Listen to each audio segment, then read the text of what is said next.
Assalamualaikum warahmatullahi wabarakatuh.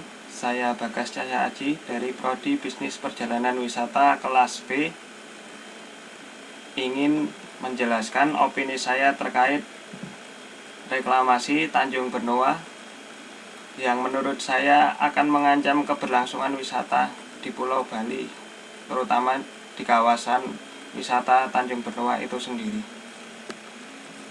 Pertama-tama, apa itu reklamasi? Jadi reklamasi berasal dari bahasa Inggris, yaitu to reclaim, yang artinya memperbaiki sesuatu yang rusak,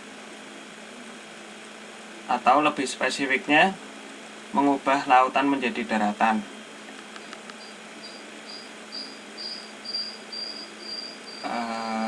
Lalu menurut Undang-Undang Nomor 27 Tahun 2007, reklamasi didefinisikan sebagai kegiatan yang dilakukan oleh orang dalam rangka meningkatkan manfaat sumber daya alam ditinjau dari sudut lingkungan dan sosial ekonomi dengan cara pengurungan, pengeringan lahan, atau drainase. Kemudian Tanjung Benoa. Tanjung Benoa sendiri adalah kelurahan yang berada di Kecamatan Kuta Selatan, Kabupaten Badung, Provinsi Bali, Indonesia. Kawasan wisata ini terkenal dengan wisata selam, pantai, dan wisata laut lainnya. Lalu awal mula proyek reklamasi Tanjung Benoa berawal dari surat keputusan bernomor 21/02/C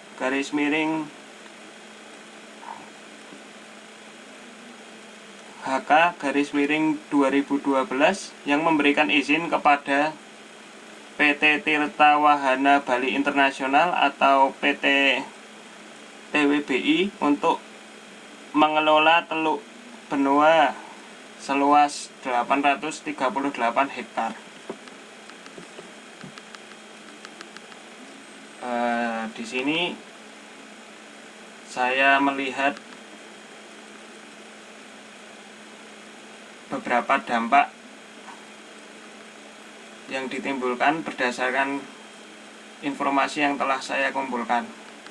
Yang pertama, merusak tujuan konservasi. Tanjung Benoa yang ditetapkan sebagai wilayah konservasi oleh Menteri Kelautan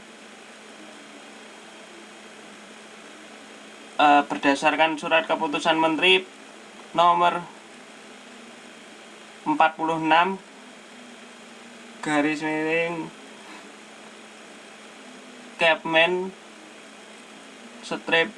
KP/2019 yang menyatakan Tanjung Benoa merupakan wilayah konservasi. Namun jika reklamasi tetap dilaksanakan,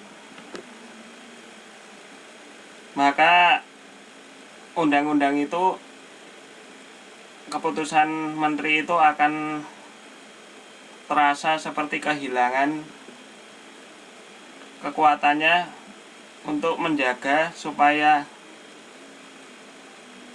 potensi hayati di Teluk Benoa tetap lestari. Dampak yang kedua, mengurangi daerah tampungan banjir.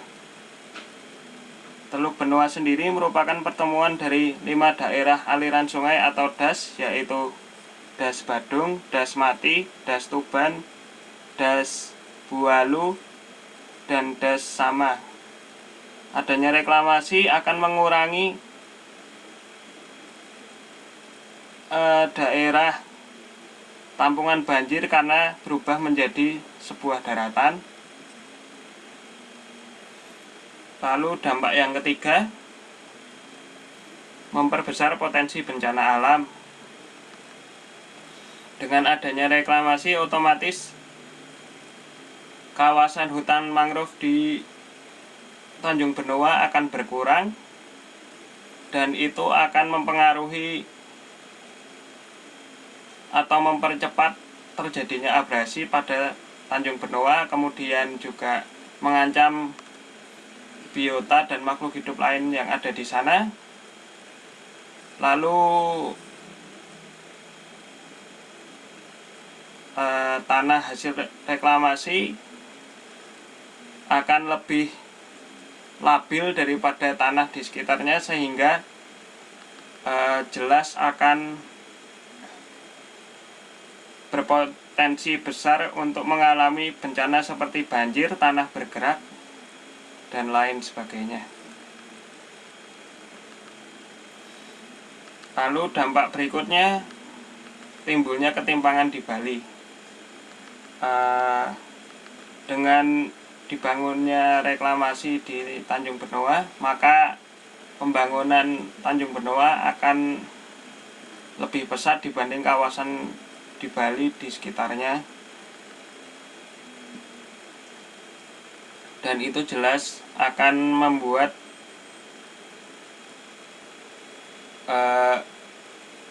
pembangunan menjadi tidak seimbang, karena di Tanjung Benoa akan sangat banyak hotel dan sarana prasarana wisata lainnya, sedangkan di wilayah lain akan tertinggal. Belum lagi akan terjadi ketimpangan ekonomi, karena kebanyakan orang akan datang ke Tanjung Benoa, dan akibatnya wilayah kawasan wisata lain di Bali akan sepi dan mengurangi pemasukan di wilayah wisata yang sepi tersebut. Lalu dampak berikutnya, bisa jadi hasil reklamasi yang digaungkan oleh investor itu merupakan fata morgana bagi warga lokal, karena berdasarkan informasi yang saya dapatkan dari berbagai sumber, ada sebagian warga yang menganggap reklamasi Tanjung Benoa ini sebagai bentuk kapitalisme pribadi.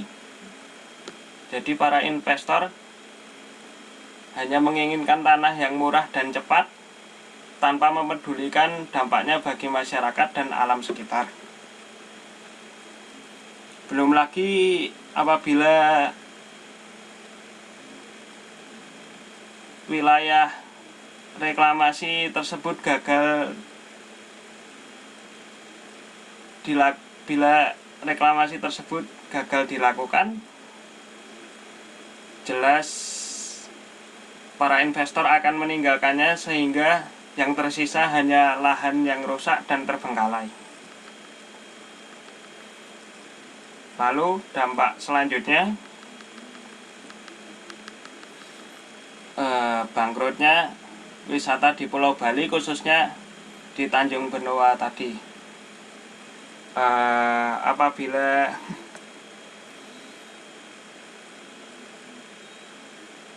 reklamasi gagal, maka yang tersisa hanya lahan rusak, dan itu justru akan mengurangi wisatawan yang datang ke Bali, karena tidak ada seorang pun yang ingin datang ke tempat yang sudah rusak dan terbengkalai sebagai tempat wisatanya. Kemudian kesimpulannya, mengembangkan pariwisata memang perlu dilakukan, namun harus mempertimbangkan dampak bagi alam dan masyarakat lokal agar destinasi tersebut tetap lestari dan pariwisata bisa terus berjalan dan memberikan manfaat bagi masyarakat dan pemerintah Indonesia sendiri. Kadang-kadang membiarkan sesuatu berjalan sebagaimana mestinya tanpa mengubah apapun adalah cara yang terbaik untuk menjaga alam. Baiklah, menurut saya sudah cukup saya mengemukakan pendapat saya. Terima kasih.